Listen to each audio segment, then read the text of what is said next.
कि न काल रोपल जी शिव गुरु बेली या चमेलिया हरे जान अरे जान बेलिया चमेलिया हरे जान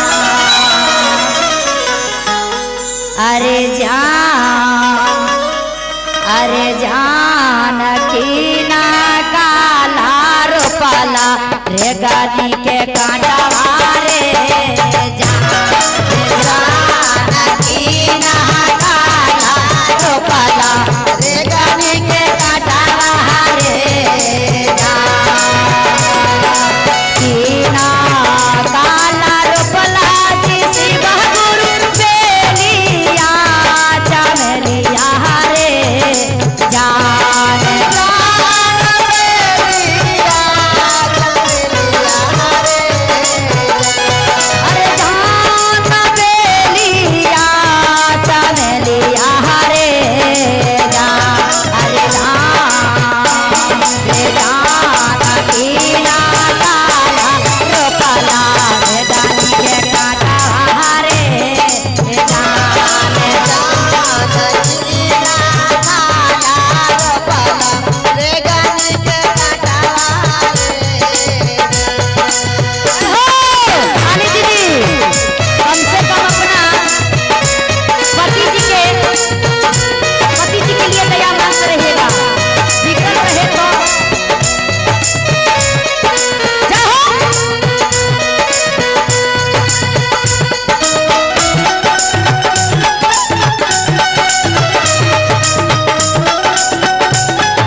बाबा भोलेनाथ कैसे शिष्या से तोरा लागी रोपली शिष्या बेलिया चमेलिया रे जान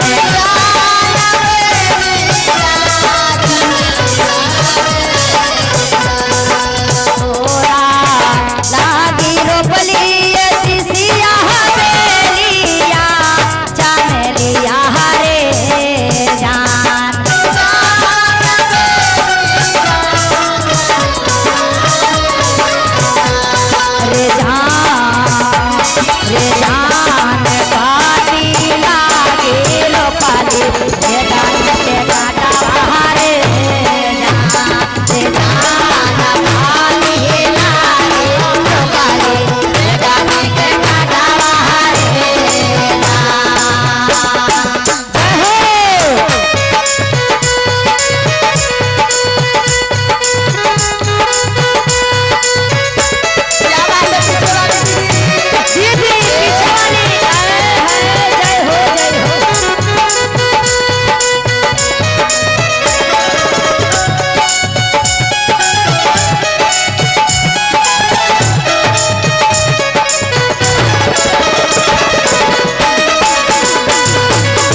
समझा समझा के अपना शीश के कह रहे हैं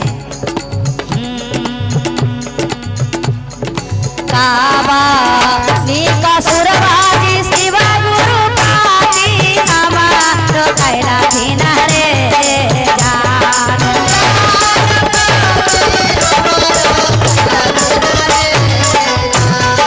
जान पाती हमारो कैला थीना रे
कहती है, क्या कहती है अपना पति जी के लिए?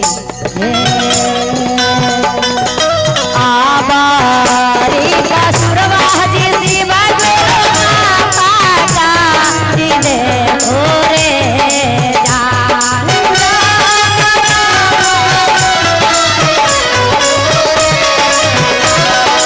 आबारी का सुरवा शिव गुरु माता दिले ओरे जान।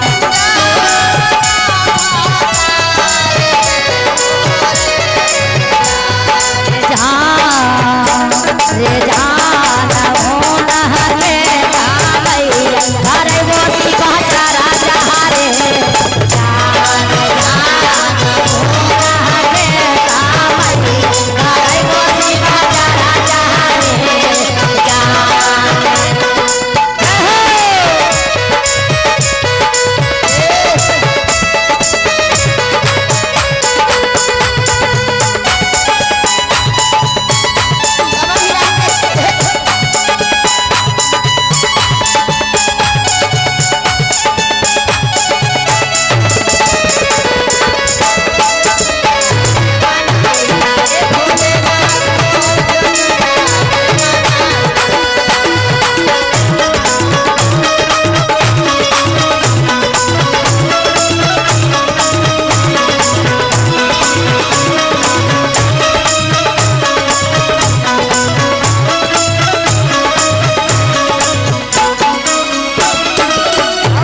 बाबा के दरबार में कैसे भैया बाबा भोलेनाथ शिव गुरु सब पर दया करिहा, ओकरो पीछे हमरो पर करिहा।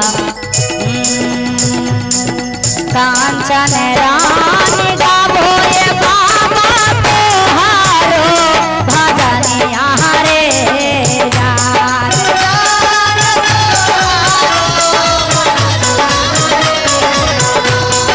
काजल रानी गावो ये बाबा तोहारो भजनिया रे जान।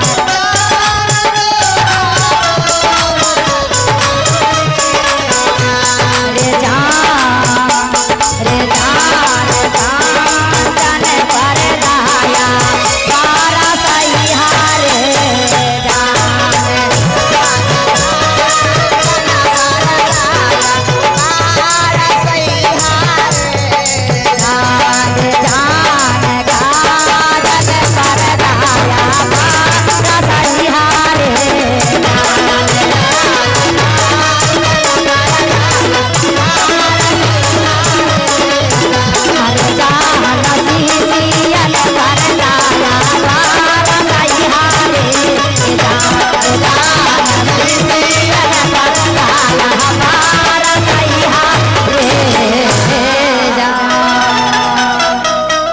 तो प्रेम से बोलिए शिव गुरु बाबा की जय, हरेंद्र भैया की जय, नीलम दीदी